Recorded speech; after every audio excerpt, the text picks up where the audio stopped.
Yvonne stood on the front step of her house, feeling the remnants of the cleansing spell working their way over her. At least she no longer had purple beetroot juice on her hands, and the flour was out of her clothing, even if the kitchen was still cluttered with the partly assembled ingredients for the cake she had been trying to make. She did not think she was going to get to finish her baking. It had been an eventful afternoon so far, and it seemed that was going to continue. She watched 3 of her oldest friends ride towards the house and walked forward to meet them.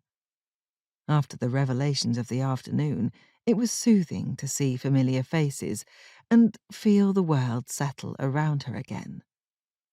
Silman, the unofficial leader of the 100, was slightly in front, as he usually was, white hair a sharp contrast to his dark, beautifully made clothing.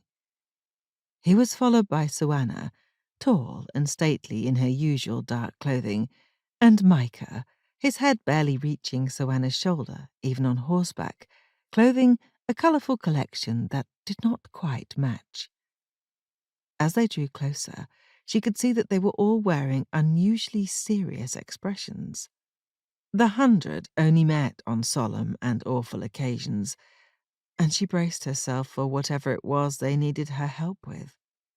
It must be something terrible to require at least 4 Hunar. She braced herself, as well, against dealing with more unsettling information after an afternoon of shocks. First, Guy's unexpected arrival, the goblin lord unwontedly sheepish, swiftly followed by his mother's arrival. The actual star of the Carawan Shay, ruler of goblin kind, had been in her house.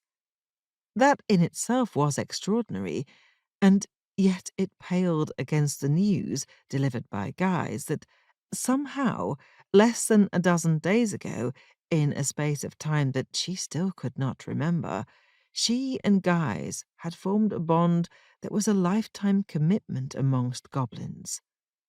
The closest equivalent in human terms to this bond was marriage. She had told Guys just before he left that she did not want to be married, not to him, not to anyone. There had been no time to think. First Guy's, then his mother, and then her children. Her ears were still ringing with Joel and Mariah's laughter. Apparently, they found the idea of her and Guy's being married highly amusing. It was perhaps a better reaction than most, but it was still unsettling.